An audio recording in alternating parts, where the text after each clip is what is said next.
라스트 찬스 주제입니다. 먹구름 거친 한국 증시 빵끝. 항공과 운송 업종에 주목하라. 오늘의 주제이네요. 항공 운송이라 이제 정말 살아나는 것일까요? 이분의 이야기 자세히 들어보겠습니다. 가온 투자자문 이재준 대표와 함께하겠습니다. 어서 오세요. 안녕하세요. 시장 많이 올랐습니다. 괜찮은 건가요?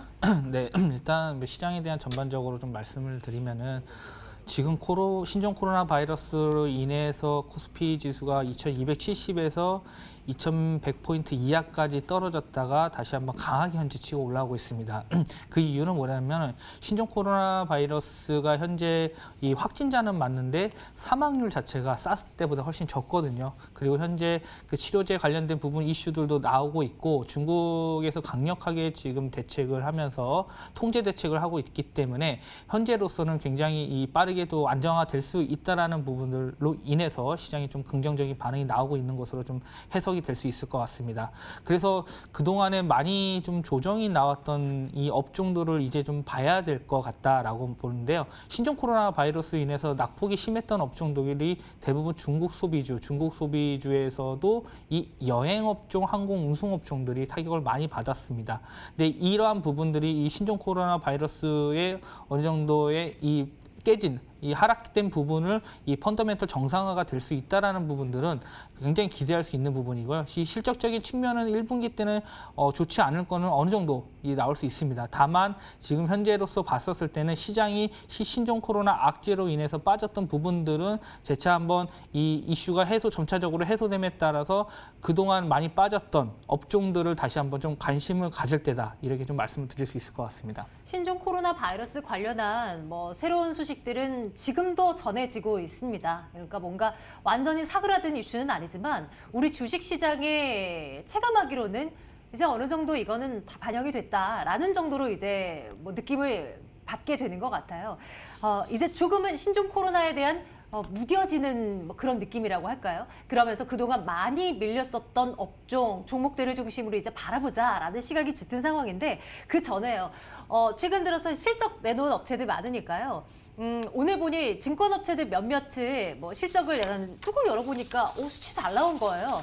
앞으로 조금 달라질 수 있을까를 주목하는 분들도 많으실 것 같아요. 대표님, 증권업에 대한 시각은 어떠십니까? 네, 증권업이 1월 달에 좋지 않았습니다. 전반적으로 모든 업종이 좋지 않았는데 증권업이 안 좋았던 좀 가장 큰 이유는 뭐냐면은 이 DLS, DLF 사태였습니다. 그리고 PF에 대한 정부에서 투자 한도 조정을 하는 부분들 이슈, 이러한 부분들이 증권업종의 센티멘탈을 많이 흔들어 놨거든요. 근데 하지만 이 실적적인 측면에서 봤었을 때는 작년 기준이죠. 4분기 실적이 굉장히 좋았습니다. 이 미정무역 분쟁에 대한 완화에 대한 서명들이 이제 나왔던 이런 기대감들 때문에 지수가 올라감에 따라서 당연히 증권에 대한 거래가 많아질 수 있기 때문에 증권업종에 대한 실적이 4분기 때 어느 정도 좀 나왔다라고 좀 해석을 할 수 있을 것 같고요. 다만 저는 오늘 조금 이런 부분들 증권업종이 실적적인 측면, 나올 부분에서는 기대를 하는데 하나 우려하는 부분들도 있습니다. 이게 바로 뭐냐면은 카카오페이 증권이 진출한다는 거는 치킨 게임이 다시 한번 좀 발생을 할 수 있다는 거죠. 이 카카오의 가입자가 3천만 명이 넘는데 이 기존에 있었던 증권회사를 이용했던 고객분들이 카카오페이로 옮겨갈 수 있다는 거. 그러면 봤었을 때 차별화가 좀 나올 수도 있다는, 카카오페이 증권에서는 좋을 수도 있지만 다른 증권사 입장에서는 좀 좋지 않게 나올 수 있다는 부분들은 좀 리스크적인 부분을 작용이 될 것 같고요. 또 하나 거시적인 부분에서 봤었을 때 각국에서 부양 정책에 대한 부분들이 있습니다. 그게 바로 신종 코로나 바이러스 관련된 부분으로 인해서 각국이 통화 정책이나 이 재정 정책들을 확대함으로 인해서 결국은 이 우리나라 원화 가치 자체가 점차적으로 달러 가치가 하락함으로 인해서 신흥국 통화 가치가 증가할 수 있다는 거, 유동성이 풀릴 수 있다는 거는 증권업종에 대한 기대를 할 수 있을 만한 겁니다. 그리고 결과론적으로 봤었을 때는 거시적인 부분이나 펀더멘털 측면에서는 굉장히 현 시점에서는 좋은 분위기지만 이 카카오페이 증권이 진출하게 됐었을 때에 대한 이 마켓 시어 자체가 좀 분리될 수 있다. 라는 부분은 조금 리스크적인 부분을 작용될 수 있다라고 보시면 될 것 같습니다. 그럼 대표님의 말씀대로 분명히 호재거리가 있고 하지만 이 경쟁자의 새로운 등장이라는 어떤 리스크가 안겨진 만큼 이걸 복합시켜서 투자 전략이라는 걸 세워보면 강력한 매수를 하자라는 말씀은 주기가 조금 어려운 거겠어요. 그런 뜻은 아닌데 증권업 자체가 많이 빠져 있는 상태입니다. 네. 그렇기 때문에 낙폭과대에 대한 반등은 나올 수 있지만 이 업사이드 자체는 크지 않다라는 거죠. 어느 정도 시장이 반등을 해서 증권업도 같이 따라가는 부분이 있습니다. 커플링 현상이 있는데 뭐 막 크게 올라간다라는 부분은 없었기 때문에 이제 짧게 좀 대응하는 방향으로 좀 가시는 게 오히려 좋을 것 같습니다. 그러면 오늘의 주제에서 나온 섹터 항공, 운송 이쪽을 한번 들여다보겠습니다. 이쪽은 그래도 좀 우리가에게 만족시킬 만한 우리를 만족시켜줄 만한 수익을 좀 예상을 하시는가요? 예, 제가 2003년 사스 뭐 많이 이런 이야기가 나오겠죠. 네. 근데 이 데이터를 좀 살펴봤었을 때 2002년보다 2003년에 했을 때 4월달, 5월달에 그 사스가 발생을 하면서 인천공항에서 이 여행자 감소 추이가 전년 동기 대비했을 때 40% 감소했습니다. 화물 수요도 40%가 감소를 했거든요. 그리고 나서 6월, 7월, 8월달 되면서 V자 반등이 일어났습니다. 여행객 수가 급격하게 증가를 했다라는 거죠.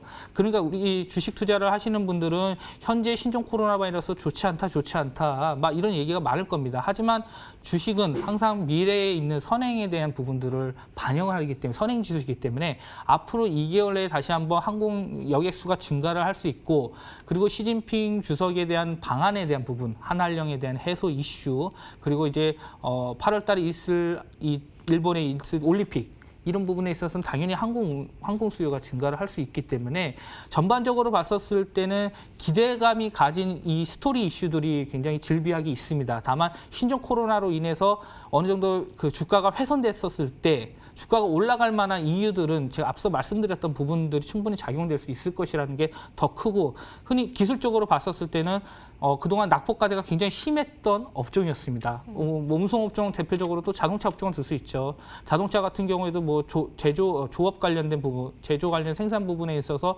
지금 휴업을 현대차 같은 경우에도 그런 얘기가 나오고 있었죠. 하지만 그게 오래 가지는 않을 것으로 보고 있고 지금 전반적으로 글로벌 국가들이 지금 그 신종 코로나 바이러스 사태에 대한 부분들을 실질적으로 확인을 하면서 하고 있지만 이 사망률 자체가 굉장히 적고 확진자 수가 점차적으로 감소가 하는 거는 시장이 반등할 수 있는 큰 재료로 볼 수 있기 때문에 지금 많이 빠졌던 항공 운송 업종은 오히려 네. 수익률을 더 높일 수 있는 부분이라고 생각을 하고 있습니다. 과거의 통계치를 토대로 해서 가능성이 큰 미래의 그림을 우리가 그려보는 거죠. 그랬을 때 한 1분기 정도, 한 분기, 한 2분기 정도 뒤쯤이면 이들의 지금 낙폭 과대가 정말 낙폭 과대였었구나 하는 생각을 그때서는 분명히 하게 될 것입니다. 그러면서 이제 항공 운송주를 말씀해 주고 계신 거고요. 그렇다면 같은 맥락으로서 뭐 중국 소비주들 있잖아요. 면세점, 또 뭐 있을까요? 화장품 있죠. 화장품 뭐 등등해서요. 이런 종목들도 비슷하게 좀 생각해 볼까요? 그렇죠. 중국 소비주 자체의 화장품 업종, 면세점 업종을 관심을 가져야 될 때라고 보고 있습니다. 그 코로나 바이러스 때 이제 딱 터졌었을 때 빠진 주가 수준으로 다시 한번 회복한다는 거는 정상화가 된다는 거죠. 신종 코로나가. 네. 주가가 왜 빠졌어? 그때부터 왜 빠졌냐? 어느 정도에 빠졌냐? 그 이슈가 뭐 때문에 빠졌냐는 항상 체크를 해야 되거든요. 근데 그러한 부분들이 이 지속적인 부분이 계속 지속성이 점차적으로 완화됨으로써 해소되면은 원래의 본질 가치만큼은 업종이 돌아갈 확률이 굉장히 높거든요. 이 주식을 투자하시는 분들은 항상 이 매매에 대한 일지를 적어놓고 그에 대한 이슈들을 항상 체크를 해야 됩니다. 그랬을 때 주가에 대한 수준들이 어느 정도에 머물렀었을 거란 말이죠. 네. 그렇게 봤었을 때는 화장품 업종은 이 4분기 실적에 대한 것들이 아직까지 실적 모멘텀들이 남아 있고요. 그리고 앞서 말씀드렸던 이 큰 이슈들, 시진핑 주석의 방한 이슈 같이 맞물릴 수가 있겠죠. 전반적으로 봤었을 때는 화장품 주들도 면세점 주들도 다시 한번 올해의 좋은 이슈들로 해서 올라갈 가능성이 큽니다. 그런데 지금의 위치는 당연히 이 코로나 바이러스로 인해서 사기 좋은 위치가 될 수 있다라고 네. 보시면 될 것 같습니다. 이렇게 얘기를 하다 보니 정말 다양한 섹터들이 골라지면서 투자를 해야 할 대상도 너무 많이 늘어났습니다. 물론 이제 지금부터 공격적으로는 아니지만 뭐 저가 조정 시 저가 매수 기회로 계속 삼는 거죠. 그럴 때 각 섹터별로 한 뭐 대표주들을 보면 되는 건가요, 대표님? 네, 그렇죠. 그렇게 보시면 될 것 같고요. 제가 뭐 특정 종목을 좀 언급하기는 좀 그렇지만 업종 자체를 봤었을 때는 제일 중요한 거는 저는 산업 업종이 가면은 다 그 종목들의 대부분의 종목들이 간다고 보고 있습니다.